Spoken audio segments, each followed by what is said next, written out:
wedding and festive occasion that has different version, including pagsalik or pangilo. So, furthermore, it is the closest to the classical form and the living wing of traditional dance culture in Asia. And also, it said there na sa direct quality nila kung ano ang like ang movement. So, pinaglantirin sa dancers must be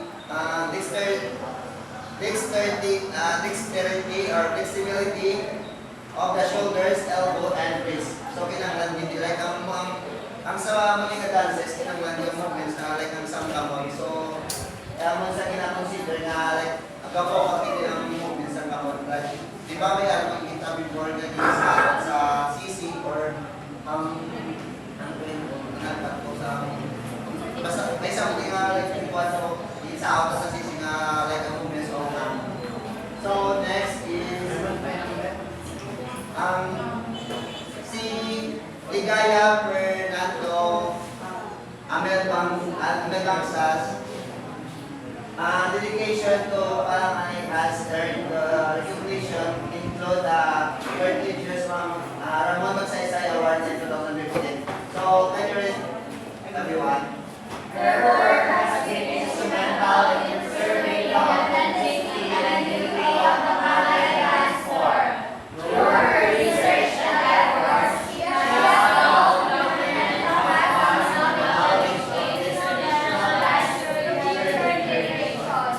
So, Ligayas Fernando Amelbangas, he has highly respected the Filipino dancer and academic who has made a significant contribution to the preservation of and promotion of the Panganay dance tradition.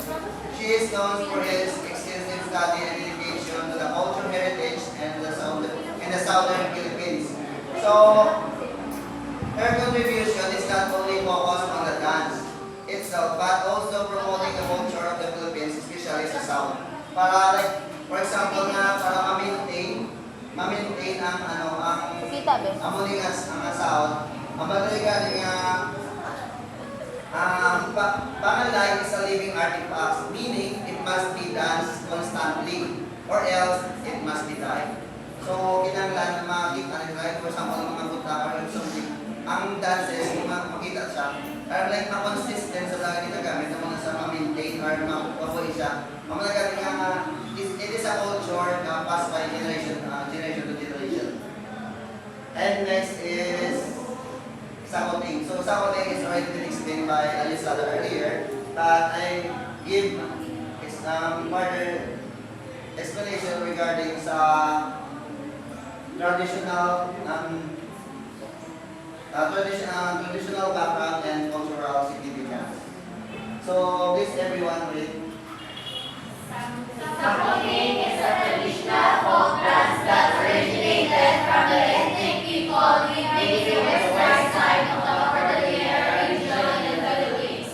It portrays a man fight between two teams using sticks and the dance incorporates rhythmic movements and coordinated footwork. The Sakoting dance is a beautiful dance that holds historical background and cultural significance. So the Sakoting is already explained earlier by Alisada. So the historical background of Sakoting. The Sakoting dance originated from the province of Abra, in the northern part of the island of Luzon in the Philippines. It is believed that have developed during the Spanish colonization period 1523 to 1898 at that time. The garrison established to protect the Ilocanos and to converted to Christianity became target of raids by the mountain tribes.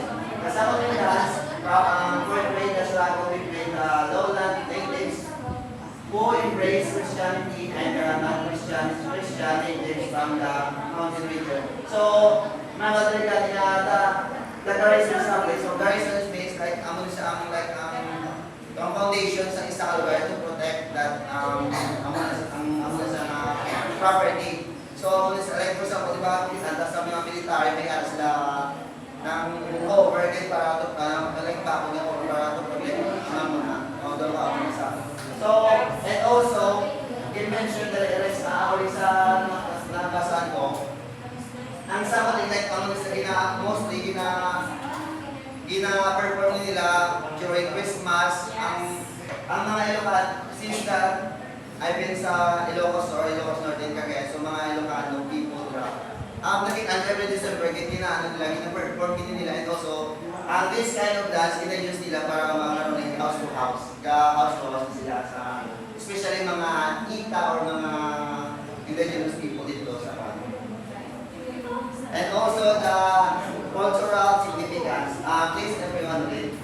Sangkaping is often performed during Christmas celebrations in the Philippines.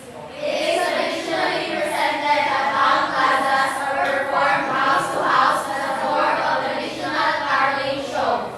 The dance showcases a mock fight between two groups, symbolizing the conflict between Ilocano Christians and non-Christians.